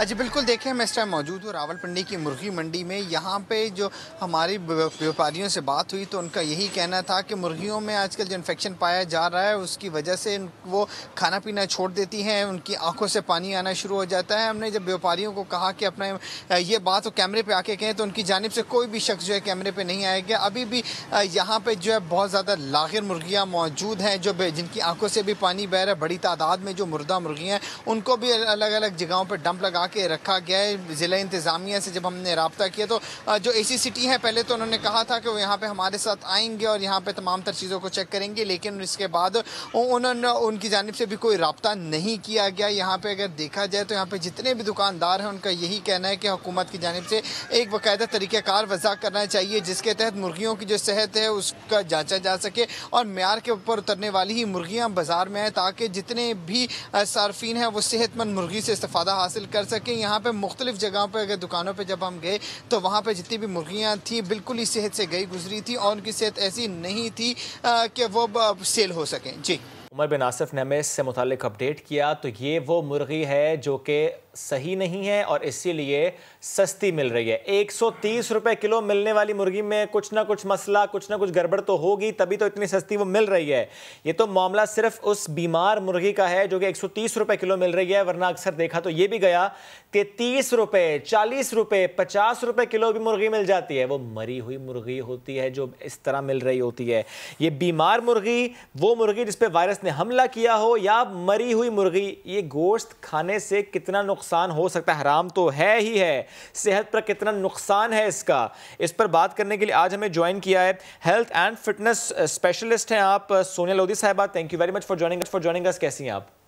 Thank you so much for having me. अल्हम्दुलिल्लाह I am good, thank you. Great. अभी हमने रिपोर्ट भी दिखाई, हमने कल भी इस पर बात की थी कि इस वक्त स्पेशली रावलपिंडी में, चूंकि वो कह रहे हैं कि जो मुर्गी कहीं और नहीं बिक रही वो मुर्गी हम धड़ाधड़ यहाँ मंडी में फरोख्त कर देते हैं कि वहाँ पर लोग फिर खरीद लेते हैं। सस्ती भी हो जाती है ना, प्राइसेस कितने लो हो जाते हैं तो लोग जो अफोर्ड नहीं कर सकते होते उनको तो इसमें चार्म आता है। सुनिए, लेकिन ये जो मुर्गी जिसको एक वायरस ने जिस पर अटैक किया, क्योंकि ज़ाहिर है आजकल वो माहौल है कि हमें कोविड ने परेशान किया हुआ है और एक वायरस ने मुर्गियों को तंग किया हुआ, तो वो वायरस जिस मुर्गी को लग गया और वो मुर्गी का गोश्त हम जब कंज्यूम करेंगे तो क्या ये होता है कि पका लिया तो वायरस मर गया या कि वो हम कंज्यूम करेंगे? ऐसा बिल्कुल नहीं होता। पहली बात तो ये कि जो ब्रॉयलर चिकन है वो ऑलरेडी हार्मफुल है हम सबके लिए, सभी को पता है कि उसमें कितने डिजीज़ होते हैं। डिजीज़ होने के साथ साथ वो आपके ऊपर जो इम्पैक्ट डालती है हार्मोनल चेंजेस, सबसे पहली बात जो बच्चों को आपने देखा है जो 12 साल के हैं वो 18 साल के दिखने लगे, वो आपकी मेंटल हेल्थ पे भी इक्वली असर करती है। जब वो जिंदा मुर्गी एक्टिव हमारे लिए इतनी हार्मफुल है तो आप सोचें जब उसके अंदर एक डिजीज़ आ जाए और उसके बाद वो मर जाए, मुर्दा हो जाए, उसके बाद जब तक वो हमारे पास पहुंचेगी तो किस हाल में होगी, और जब वो हम खाएंगे तो हमारे अंदर के क्या हाल होंगे। सबसे पहले तो ये कि चलें आप ले आए, आपने पका ली, आपने खा ली, उसके कुछ देर बाद आपको पेट में क्रैम्स उठना शुरू होंगे, वॉमिटिंग स्टार्ट होगी, डायरिया स्टार्ट होगा, उसके बाद आपको हॉस्पिटल जाना पड़ेगा और ये वर्स्ट भी हो सकता है, आपको टाइफाइड भी हो सकता है। ये इतना, और आपको पता है जब टाइफाइड होता है उसमें बुखार की कोई लिमिट नहीं होती, वो अप टू 106 भी पहुंच सकता है। सो ये तो एक बज़ाहिर नज़र आने वाली बीमारी है ना कि जी टाइफाइड आपको नज़र आ गया, और जो बाकी की अंदरूनी तौर पे वो आपको इफ़ेक्ट्स दे रही है वो आपकी सोच भी, मतलब आपको ये 15 मिनट 16 मिनट का सेगमेंट है, इसमें तो हम 16 घंटे भी बात करें तो कम है। तो मैं इसको सम अप करके मेन पॉइंट्स पे बात करना चाहती हूँ ताकि लोगों की आंखें खुलें कि वो क्या खा रहे हैं। एक तो ये कि जब आप चिकन लेने के लिए जाएं तो प्लीज़ खुद जाएं, किसी को ना भेजें, ना फ़ोन करके प्लीज़ मंगवाएं, खुद जाइए, खुद खड़े होकर देखिए और एक्टिव मुर्गी तलाश कीजिए जो बैठी हुई हो, सो रही हो, जिसको हाथ लगाने से भी वो ना मूव करे, इसका मतलब है उसके कोई गड़बड़ है उसके अंदर। जनरली जब हम जाते हैं किसी दुकान पर और वो एक दड़बा या जो भी एक पिंजरा बना होता है उसमें जितनी वो ब्रॉयलर मुर्गियां होती हैं वो सारी बैठी होती हैं और थोड़ा लेजी होती हैं। जी, लेकिन आपने देखा है जैसे ही वो अंदर कसाई साहब हाथ डालते हैं सब इधर कोई ना कोई भागती है, जो भागती है वो पकड़नी है, और सबसे तेज वाली पकड़नी है। अब ये शहरियों ने नजर रखनी है कि तेज कौन सी सबसे तेज भागे उसको पॉइंट करने, यही पकड़ के लाओ, यही खानी है मुझे। लेकिन जो बैठी हुई होती हैं जाहिर सी बात है वो सुस्त हैं, और सुस्त क्यों है? ये जानवर उसी वक्त सुस्त होता है जब उसके अंदर कोई ना कोई मसला होता है। अभी जो हम बात कर रहे हैं जिस डिजीज़ की, उससे पहले भी कई वायरस और कई तरह के डिजीज़ आए हैं, और ये सारी इन्फॉर्मेशन हमें कई बार मीडिया पे, FM पे, हर जगह दी जा चुकी है कि देखें परहेज़ कीजिए, लेकिन आवाम सिर्फ हमारी, अनफॉर्चुनेटली आई एम सॉरी, मैं लाइव में ही बात कर रही हूँ, पैसे देखते हैं, वो सस्ती है तो ले लो, लेकिन आप सेहत भी तो देखिए। आप 25 रुपये 30 रुपये की जो मुर्गी लेकर आएंगे, उसके बाद जो 20,000 का खर्चा आप अपने बच्चों पे करेंगे, घर वालों पे नुकसान उठाएंगे बाद में, उससे कहीं बेहतर है कि आप पैसों को ना देखें, क्वालिटी को देखिए, क्वालिटी के ऊपर जाइए, क्वांटिटी पे या पैसे पे ना जाइए। सेहत है तो फिर सब कुछ है ना। अच्छा सोनिया, ये तो होगी ना कि अच्छा हम खरीद रहे हैं तो हम नजर रख रहे हैं, अब तो आपने टिप्स दे दी ना कि जो फड़फड़ा रही है मुर्गी आपने उस पर हाथ डालना है। लेकिन जब हम रेस्टोरेंट्स में खाना खाते हैं, ये जो लगा होता है ना स्पेशली वो शवारमा और जनाब ये बर्गर्स वगैरह सिंगर के, इसमें जो चिकन इस्तेमाल होता है वो आपको कैसे पता चला कि ये जो है चिकन सही है? हम बाहर के जो फास्ट फूड है हम क्यों उन्हें अवॉइड करने को कहते हैं? हम क्यों कहते हैं कि आप इसे टोटली अवॉइड कीजिए, कोशिश कीजिए वही चीज़ घर में बनाइए। आप देखें जो बेचारा शवरमा बना रहा है या जो वो ठेले पे बना रहा है चिकन बर्गर, क्या वो इतनी महंगी और अच्छी मुर्गी अफोर्ड कर सकता है कि वो उस तरह इतनी अच्छी वाली मुर्गी लेके आपको 150 का बर्गर बना के दे? जस्ट आप खुद सोचिए इस चीज़ के बारे में। Obviously not. तो ये तो मतलब कहना नहीं चाहिए, मतलब अच्छा भी नहीं लगता कहते हुए, लेकिन कोशिश कीजिए कि वही तमाम चीज़ें आप घर में बनाइए या फिर किसी बहुत अच्छे रेस्टोरेंट में आपको कदरे बेहतर चीज़ मिलेगी। फ्रोजन फूड होता है, इस पे तो मुझे लगता है ज़्यादातर लोग आजकल इसी पे चल रहे हैं, ला के फ्रिज में जमा कर लिया और ज़रूरत पड़ी तो निकाल के होता है ना। हम सब जरा आराम पसंद हो गए ना, अब कौन जाकर चिकन लेके आए, घूमे फिरे, उससे बेहतर है कि फ्रोजन आपने उठाई अपने फ्रिज में स्टोर कर ली। अब जो वो कब की कटी हुई है उसके बाद आपने उसको स्टोर कर लिया है, उसकी एक्सपायरी देखें आप क्या है। मतलब देखें ओवरऑल चीज़ें, अगर आप फिटनेस फ्रीक हैं या अगर आप सेहत को तरजीह देते हैं तो इन तमाम बातों को आपको मद्देनजर रखना होगा। खाने पीने पे तवज्जो देनी ही होगी। अभी आपने जैसे देखा कि उन्होंने कहा कि मैं डाइट का बहुत ख्याल करता हूँ, इट्स 70 to 80% डाइट, सो और सेहत है तो सब कुछ। अच्छा एक और चीज़ कि ये जो मुर्गियाँ बीमार हैं, जो इनके अंडे हैं जब वो खाते हैं, वो घरों में जाते हैं, तो क्या ये भी नुकसानदेह? क्योंकि चिकन तो ठीक है ना, वो तो नुकसानदेह है। जो अंडे ऑब्वियसली आप कभी देखें अंडा खोलें, वो एक रेड सा कुछ लाइन होती है, वैसे अंडे फौरन आप डिस्कार्ड कर दें, डिस्पोज कर दें। जी ऐसे तो बिल्कुल ही नहीं खाने। जर्दी के ऊपर किसी भी किस्म का वाइट, ब्लैक, रेड कोई मार्क देखें उसको खुदा ये हुआ है मेरे साथ। खा लिया आपने? नहीं हुआ ये कि लास्ट वीक में लेकर आए देसी अंडे, मैं कहा चलो बच्चों को देसी अंडे खिलाते हैं। पहला अंडा तोड़ा, शुक्र है सोच लिया था कि फ्राई अंडा खिलाने हैं, वरना बॉयल में तो खिला ही देते। थोड़ा रेड कलर का स्पॉट मेरी वाइफ ने कहा नहीं ये तो इसमें गड़बड़ है, हमने फेंक दिया। दूसरा तोड़ा उसमें भी यही, तीसरा तोड़ा उसमें भी यही, चौथा तोड़ा उसमें भी यही। फिर हमने कहा शायद ऐसा ही होता है, हमने बॉयल कर दिया और उसका एग वाइट खिला दिया और बीमार हुई वो। बीमार, इसका क्या मतलब होता है कि मुर्गी बीमार है, वायरस है? कुछ ना कुछ तो है ना। देखिए वाइट भी स्पॉट आता है, रेड स्पॉट क्या है, ब्लड क्या है ये? देखिए वो तो एक वो भी होता है ना, वो जो फार्मिंग के लिए स्टार्ट कर देते हैं तो वो उसमें एक जान आनी शुरू हो जाती है ना अल्लाह की तरफ से, और वो फिर भी उसको निकाल के बेच देते हैं। एक तो ये वाली चीज़ हो जाती है। दूसरी चीज़ कोई ना कोई डिजीज़ अगर उस मुर्गी में है और उसने वो अंडे आपको आगे दे दिए हैं, सो अब उस बेचारे को भी नहीं पता कि इसके अंदर आ गया। उसने तो चले अगर पता भी है तो उसने तो बेचना है ना, वो तो कमर्शियली काम कर रहा है। उसकी बला से आगे उसके अंदर क्या जा रहा है क्या नहीं। एक और बात भी हम ज़रूर याद करेंगे। मेरी अब आदत बन चुकी है, जब मैं अंडे लेकर आता हूँ तो मैं ना पहले किसी कंटेनर में पानी डाल के उसमें डालता हूँ कि जो अंडा बैठ जाए, मुझे पता है ये फ्रेश है। जो खड़ा हो जाए तो ये थोड़ा सा बासी हो रहा है, जो तैयार जाए तो उसे फेंक देना है। तो ये नाजरीन लाजमी करेंगे, एक हम जरूर बात शेयर करते हैं। ये वाकई हकीकत है? जी बिल्कुल। और एक और चीज़ भी है कि अगर जब आप उसे बॉईल करते हैं, जैसे कुछ लोगों को पता नहीं होता, वो सीधा बॉईल करने के लिए रख देते हैं, और अगर वो जब आप उसको निकालते हैं उसका जो स्किन होती है, जो शेल होता है, वो ऐसे चिपका रह जाता है, वो हटता ही नहीं है, हटने का नाम ही नहीं ले, वो फ्रेश नहीं होता। जितना अंडा फ्रेश होगा, आप जैसे जैसे उसको पील करते जाएंगे वो इजीली उतर जाएगा। लेकिन बेहतर है कि पहला पानी में डाल के चेक कर लें कौन सा बासी है कौन सा नहीं। हम तो हर बार करें। मेरी बेगम कहती है क्या आप शुरू हो गए? मैं कहती मुझे चेक करना, मैं तमाम अंडों को पहले पानी में डालता हूँ, चेक करता हूँ। अब बताइए, आपने शुरू में एक जिक्र किया ये हार्मोनल चेंजेस का, तो ये जो हम अक्सर बात सुनते हैं कि आजकल जनरली ये बड़ा कॉमन हो गया है, स्पेशली लड़कियों के फेशियल हेयर्स ज्यादा आ जाना, मैनली फीचर्स का आ जाना, this is because of consuming this broiler chicken. बिल्कुल, क्योंकि देखें उनको वो कमर्शियली कर रहे हैं ना, तो उनको ये होता है कि आप इंजेक्शंस इंजेक्ट करें ताकि जल्दी जल्दी ग्रो करें। जल्दी ग्रो करेंगी तो उनकी जो शॉर्टेज नहीं होगी और उनका जो काम है वो चलता चला जाएगा। राइट, अब देखिए वो जो आ रही है आपके घर, आपने पकाया, बच्चे को खिलाया, बच्चा बचपन से वही खाए चले जा रहा है। और कुछ लोग तो हैं जो एक ही ब्रांड के ऊपर होते हैं टिके हुए कि नहीं जी हमें इसी का खाना है। अब वो बच्चा खा रहा है। मैंने तो देखा है कि 10 साल की उम्र के भी ऐसे कुछ बच्चे हैं जो कि 13 से 14 साल वाले, उनका दिमाग, उनकी सोच और उनके कद और उनकी जिसामत हो गई है, क्योंकि वो बचपन से ही, और सिर्फ यही मुर्गी नहीं बल्कि बहुत सारे प्रोसेस्ड फूड जो कि उसी चिकन से बन के आ रहे हैं, बहुत सारी ऐसी चीज़ें वो उसके अलावा भी खा रही हैं जो कि प्रोसेस्ड हैं, उसमें वही सारी चीज़ें शामिल हैं। सो ऑब्वियसली बच्चों के ऊपर तो आना ही है, फिजिकली ही नहीं बल्कि मेंटल हेल्थ के ऊपर भी इक्वली इफेक्ट आता है, बल्कि वो ज़्यादा बुरा आता है। स्पेशली लड़कियाँ, बच्चियों के लिए, बच्चियाँ ज़्यादा सेंसिटिव हो जाती हैं, मूड स्विंग्स आ जाते हैं, पुबर्टी जो है वो वक्त से पहले आ जाती है, मर्दों के अंदर बहुत सारी वीकनेसेस डेवलप हो जाती हैं और हमें पता नहीं चलता, हमारा ध्यान वहाँ तक जाता ही नहीं। जी, बहुत सारी किस्म की वीकनेसेस हैं जो उसके ऊपर ऑन एयर बात करना मुनासिब नहीं होगा, लेकिन ये सब वही हमारा जो ध्यान जाता है वो ओवरऑल चीज़ों के ऊपर जाता है, स्पेसिफिक के ऊपर नहीं जाता। शायद वो दवा ले ली है इसलिए ऐसा हो गया है, शायद हमने इनहेरिट कर लिया है, शायद हमें विरासत से ऐसा ही कुछ मिला है।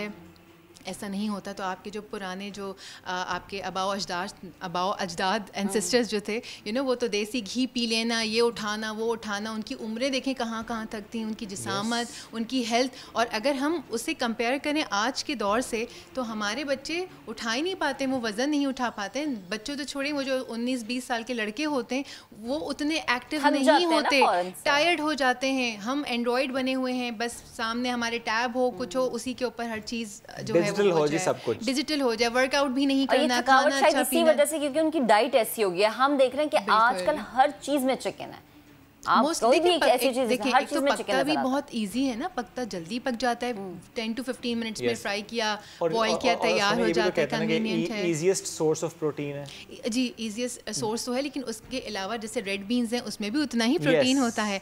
आप रेड बीन्स के साथ इतने सारे खाने बना सकते हैं। राजमा चावल आपने सुना होगा, कितनी मशहूर डिश है, उसमें आप चाट बना सकते हैं, सफ़ेद चने के साथ मिला के उसकी चाट बनाई जा सकती है, वैसे भी बॉईल कर सकते हैं, वैसे भी बॉईल करके आप चिकन छोड़िए और ये चने और अच्छा, एक चीज़ और मैं यहाँ कहना चाहूँगी, देखिए हम लोगों को ना बचपन से आदत है इन तमाम चीज़ों को खाने की, और हमारे जिस्म को भी आदत है वो तमाम चीज़ें कंज्यूम करने की, और अल्हम्दुलिल्लाह हम इतने स्ट्रॉन्ग हो चुके हैं। राइट, हम अभी भी वो मुर्गियाँ खा के अचानक से बीमार नहीं पड़ते। अगर आप देखें हज़म हो ही जाता है, माशाल्लाह माशाल्लाह, इम्यून सिस्टम हमारा काफ़ी अच्छा है, बट स्टिल अपनी डाइट का बहुत ज़्यादा ख्याल रखिए, क्योंकि जान है तो जहान है। बिल्कुल, आप अपनी सेहत पे तवज्जो दें, क्योंकि बस पैसे को ना देखें कि अच्छा ठीक है कहीं पे 25 या 20 या 50 रुपए भी अगर आपको कम चीज़ मिल रही है तो इस पे आपने नहीं जाना।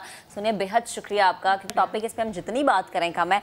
बच्चों की सेहत के हवाले से हम बात कर रहे हैं, तो जनाब अभी आपको हम खबर देंगे कि मुआविन खुसूसी पंजाब फिरदौस आशिक अवान साहिबा ने चाइल्ड प्रोटेक्शन ब्यूरो का दौरा किया है। खूब मज़े की बातें की आपा ने वहाँ पर मौजूद बच्चों से। आयशा ता के साथ भी गुफ्तगू की है मज़े की, वो भी आपको दिखाते हैं। इस वक्त मैं मौजूद हूँ चाइल्ड प्रोटेक्शन ब्यूरो में, जहाँ बच्चों से मिलने के लिए एक खास शख्सियत आने वाली है कि आज यहाँ बच्चों से मिलने के लिए फिरदौस आशिक अवान साहिबा आ रही हैं।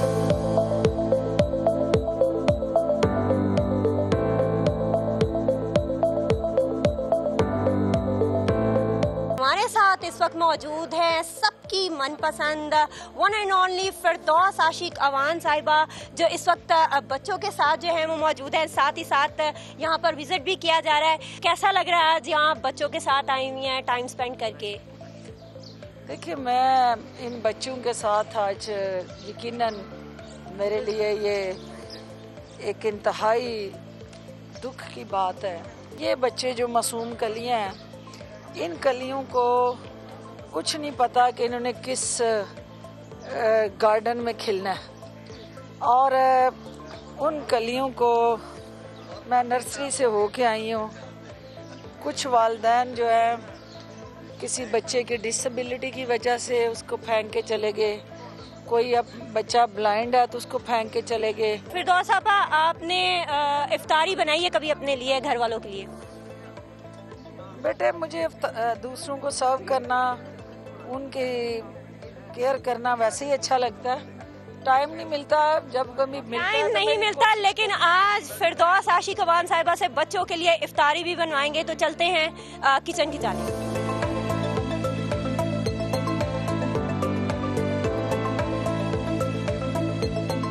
फिरदौस आशिक अवान साहिबा चाइल्ड प्रोटेक्शन ब्यूरो के किचन में तशरीफ़ ले आई हैं, और अब हम इनके साथ चलते हैं और इनसे रिक्वेस्ट करते हैं कि आज बच्चों के लिए कुछ स्पेशल बनाएं, कुछ ज़्यादा नहीं, लेकिन जो इनको आता है या बासानी बन सकता है वो आज बच्चों के लिए तैयार करें। मैं यही कर सकती हूँ कि उनको चाय जो है अच्छी वाली पिला दूँ। अच्छा, चाय बनाने जा रही हैं, सबसे पहले क्या डाल रही हैं? सबसे पहले पत्ती डालूंगी। पानी डाला हुआ है, पानी अभी जो है वो बॉयल करेगा तो ज़ाहिर है उसमें पत्ती डालेंगे, और पत्ती जो है वो अभी पानी ठंडा है, थोड़ा सा गर्म हो जाए तो फिर ये इसके बाद हम जो है ये बच्चों के लिए तैयार कर रही हैं, पीडीएम के लिए तो नहीं तैयार कर रही? पीडीएम को नशा जो इक़्तिदार का था वैसे ही ख़त्म हो गया है, तो अब उनको चाय से ज़्यादा जो है इस वक्त लस्सी की ज़रूरत है। पानी जो है वो मेरा ख्याल है गर्म हो रहा है। इससे पहले मुझे बता दें, अगर ये तैयार हो जाती है और पीएमएल के किसी बंदे को पिलानी पड़ जाती है तो आप किस शख्सियत को पिलाना पसंद करेंगे अपने साथ चाय? चाय जो है सारे मेरे कुलीग हैं, ये सारे मेरे कोई मेरे से पार्लियामेंट में बाद में पहुंचा है, कोई पहले पहुंचा है, सारे कुलीग हैं। तो चाय शाय पे तो गपशप चलती रहती है ना। चाय तो मैं चाहूँगी कि ये राना सनाउल्लाह को बनाऊं ताकि उसके होश ठिकाने रहे। अगर यही कप जो है वो पिलाना पड़ जाए पीपल्स पार्टी के किसी बंदे को तो फिर किसको पिलाएंगे? कायरा साहब को। कमर ज़बान कायरा साहब को पिलाने जा रही है। अच्छा, पानी मेरे ख्याल से गर्म हो गया है, अब इसके अंदर क्या डालेंगे आप? दूध डालेंगे कि चीनी? दूध डालूंगी, क्योंकि चीनी जो है मेरी कोशिश है कि कम इस्तेमाल हो। जहांगीर तरीन को क्या मैसेज देना चाहेंगे? चीनी का जिक्र हो और उसके बाद जहांगीर तरीन साहब का जिक्र ना हो, ये कैसे हो सकता है? जहांगीर तरीन साहब जो है वो हर साल काफ़ी मुस्तहिक नादार लोगों में मुफ्त चीनी बांटते हैं, तो इस वक्त यकीनन जो हुकूमत को चीनी दी जा रही है उसमें उनका भी हिस्सा है।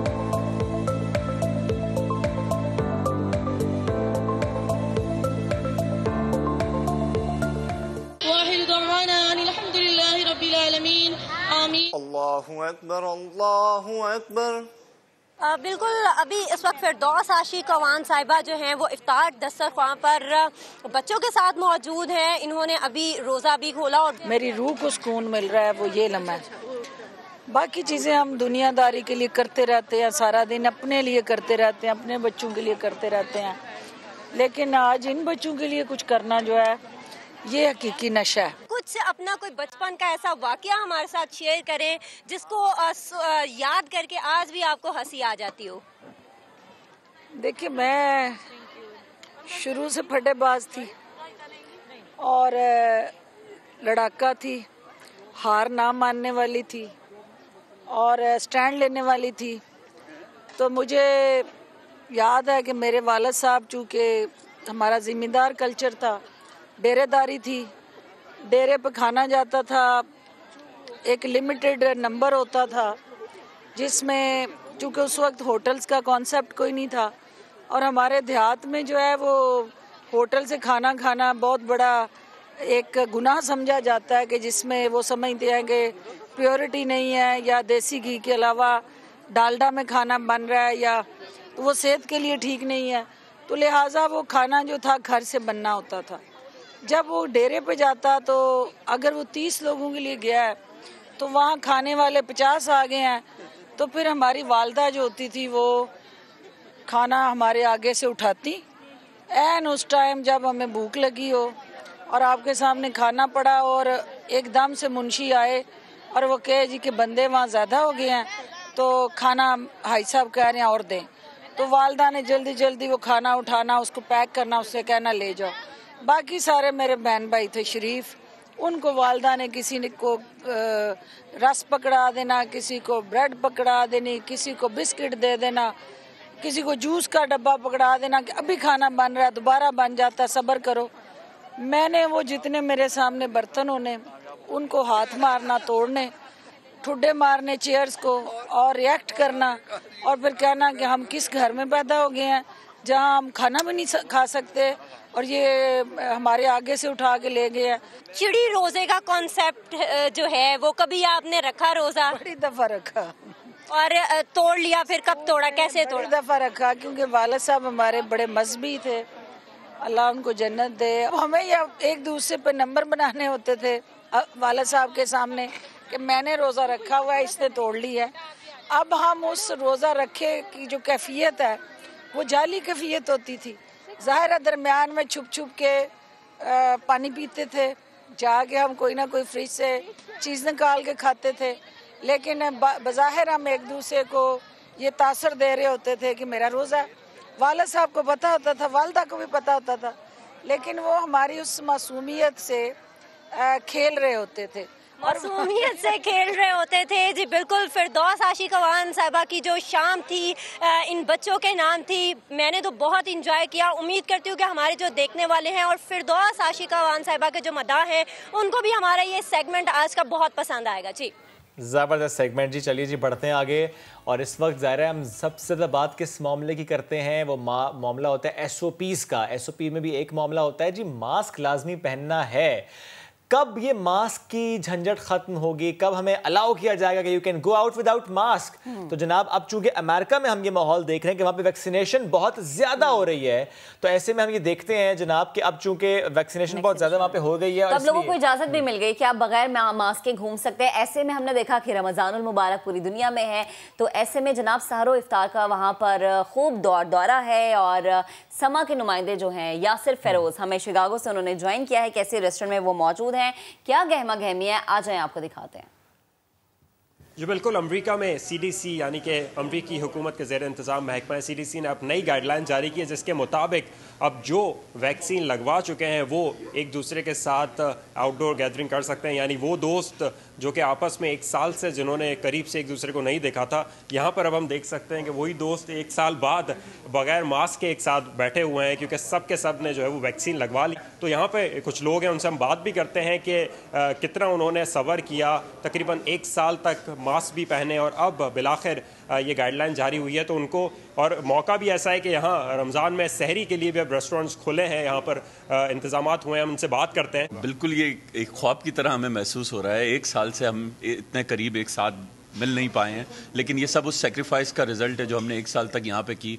हमने फॉलो किया गवर्नमेंट की गाइडलाइंस को। अपना वैक्सीन लगाने की कोशिश कर रहे हैं। मैंने बहुत सारे लोगों के बारे में सुना कि वैक्सीन नहीं लगा रहे हैं, लेकिन वैक्सीन लगाना बहुत ज़रूरी है। आज वो जैसे आज हमने लगाई, हम ये एंजॉय कर रहे हैं, तो उनको भी लगानी चाहिए ताकि वो भी अपना टाइम एंजॉय कर सकें। Because we followed guidelines, we were able to do this. So get vaccinated, take care of each other, stay away. यहाँ पर जितने भी लोग हैं उनका यही कहना है कि उन्हें आज ये दिन इसलिए देखना पड़ रहा है क्योंकि उन्होंने सब्र भी किया, मास्क भी पहना, अब वैक्सीन भी लगवा ली है। तो यहाँ से पैगाम यही जा रहा है कि वैक्सीनेट जितना जिससे मौका मिल रहा है वो लगवाता जाए और कई अफवाहों पर कान ना धरें, बल्कि जो डॉक्टर्स कह रहे हैं और जो बाकायदा हुकूमत और इंतज़ामिया कह रही हैं उसे माने, ताकि वो भी एक बार फिर मास्क के बगैर एक दूसरे को देख सकें और कोविड पोस्ट कोविड ज़िंदगी को गुजार सकें। जी, तो हम भी अपने प्रोग्राम में आपसे यही बार बार कहते हैं कि प्लीज़ आप वैक्सीनेशन करवाएं, कोई शको शुबा दिल में ना रखें, क्योंकि हमने देखा कि वहाँ के लोग जैसे कह रहे हैं ना कि 1 साल के सब्र का ये नतीजा है। गवर्नमेंट की बातों पे उन्होंने अमल दरामद किया, तो गवर्नमेंट का साथ दे, और वो साथ इसी तरह हो सकता है कि आपने वैक्सीनेशन करवानी है, आपने समाजी फासले का ख्याल भी रखना है, खुद को महफूज रखना है ताकि आपके प्यारे महफूज। और अब मैं एक टिपिकल पाकिस्तानी की बात कर लूँ, वो वैक्सीन लगवाएगा तो बाहर निकल जाएगा कि मैंने वैक्सीन लगवा ली और मैं जा रहा घूमन फिरन। तो भाईजान ये नहीं करना। जो सारे दोस्त है ना, वो जो हमने दिखाई आसिफ फिरोज ने जिनसे मिलवाया, वो सारे दोस्तों की वैक्सीनेशन हो गई थी, इसलिए खाना शाना खा रहे थे। आपने ऐसा नहीं करना। जब सबकी वैक्सीनेशन हो जाएगी फिर आप बाहर जा सकते हैं मास्क के बगैर। अदरवाइज अभी भी ये कहा गया सीडीसी गाइडलाइंस में कि पुरहुजूम मकामात पर आपने नहीं जाना। अच्छा जी, आगे बढ़ जाते हैं और अहम खबर आ रही है कि मुल्क में महंगाई 19 माह की बुलंद तरीन सतह पर पहुंच गई है। चिकन 1 साल में 93%, टमाटर 81%, अंडे 42% महंगे हुए हैं। बिल्कुल। और चीनी गुज़श्ता साल की निस्बत 18%, आटा 17%, सब्जियां 11.45% महंगी हुई हैं। 1 साल में कपड़ों जूतों के दाम 11.87% बढ़ गए हैं। प्याज 40%, दालें 3 से 16% सस्ती हुई हैं। इदारे शुमारियात की रिपोर्ट जो कि सामने आई है, जिसके अदाद-ओ-शुमार हम आपके साथ शेयर करें। इसी पर बात करेंगे अपने नुमाइंदे शकील अहमद ने हमें ज्वाइन किया। जी शकील, बताइएगा। देखिए, महंगाई आउट ऑफ कंट्रोल है क्योंकि हुकूमत का जो अपना तखमीना था उससे भी ज्यादा हो गई है, डबल डिजिट में दाखिल हो गई है। अप्रैल में 1.03% इजाफे के साथ 11.10% तक पहुंच गई है, जो कि 19 माह की बुलंद तरीन सतह है। और जो वर्ष से ज्यादा निस्फ से ज्यादा रमजान गुजर चुका है, इस दौरान जो है वो चीजें काफी महंगी हुई हैं। टमाटर इस पिछले महीने में 67% महंगे हुए, सब्जियां 30% और फल भी 22%। इसी तरह आलू 16%, चिकन की कीमत में 7.5% तकरीबन इजाफा हुआ। कुकिंग ऑयल, घी वगैरह भी महंगे हुए। लेकिन अलार्मिंग सिचुएशन ये है कि पिछले 1 साल की निस्बत खाने पीने की अशिया, जो खुराक और मशरूबात हैं, वो तकरीबन 16% महंगी हो गई हैं। कपड़े जूते 12% तक, हाउसिंग, बिजली, पानी, गैस तकरीबन 10% तक। इसी तरह घरेलू सामान जो फर्निशिंग का है वो भी 10% तक। और सेहत की सहूलियात भी तकरीबन 9% महंगी हुई हैं। तालीम 2% तक, 1.5 से 2% तक। और होटल और रेस्टोरेंट के जो चार्जेस हैं वो भी 8% से ज्यादा बढ़ गए हैं।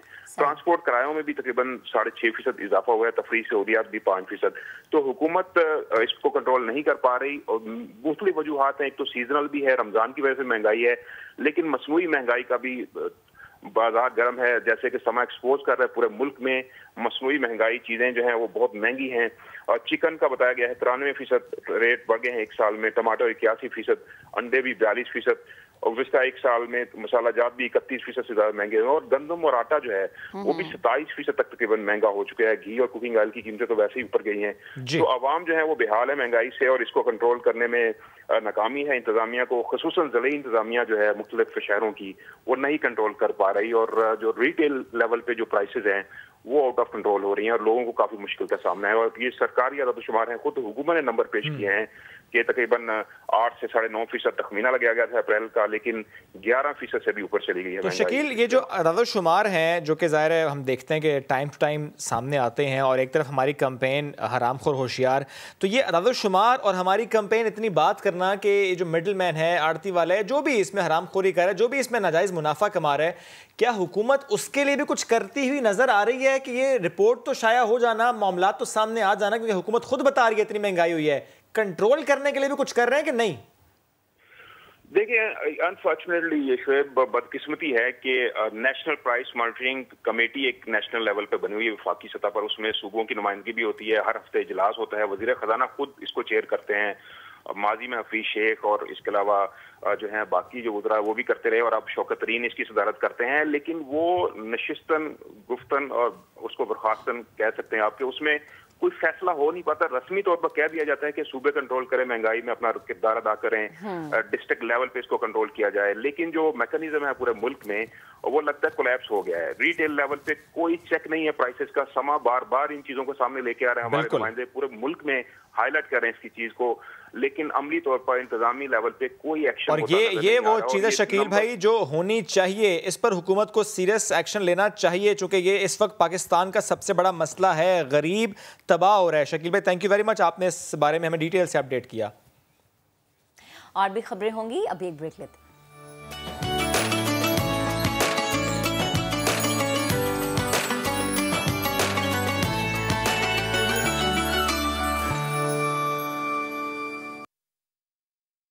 आगे बढ़ते हैं जनाब। रमज़ानुल मुबारक नेकियों का मौसम बहार है तो तरावी वो महकता गुलदस्ता है जिससे हासिल रूहानी महक सारा बरस साथ रहती है।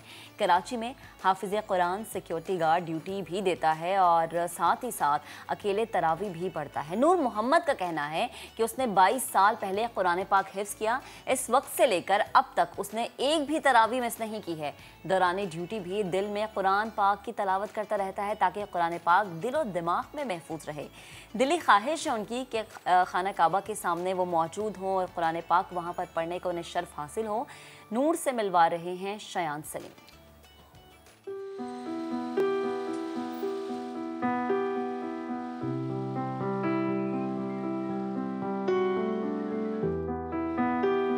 मेरा नाम नूर मोहम्मद, ज़ात चांडियो, डिस्ट्रिक्ट नवाबशाह का छोटा सा शहर है, काजी अहमद, वहाँ से मेरा ताल्लुक़ है।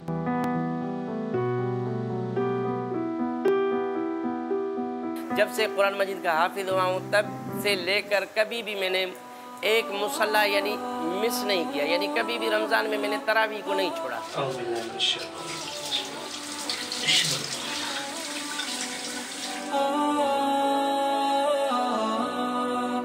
अल्लाहु अकबर, अल्हम्दुलिल्लाहि रब्बिल आलमीन, अर्रहमानिर रहीम, मालिकि यौमिद्दीन, इय्याका नअबुदु व इय्याका नस्तईन। मैंने जब भी तरावियाँ पढ़ाई तो मेरे पीछे जमायती होते थे अल्हम्दुलिल्लाह।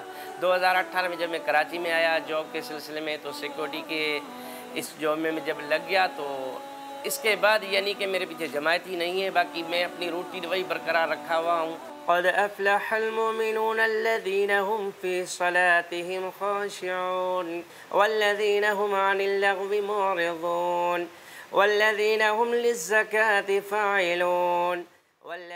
जमात के न होने का सबब ये है कि यहाँ पे बिल्डिंगे जॉब के लोग हैं वो छुट्टी हो जाती है, चले जाते हैं। क़िराअत पढ़ने का सुरूर अंदाज और भी अच्छा लगता है। अकेला होता है तो फिर बंदा यानी कि सुनसान होता है, यानी तन्हा होता है तो फिर तन्हाई में आप भी समझ सकते हैं कि इतना मज़ा नहीं होता तन्हाई में।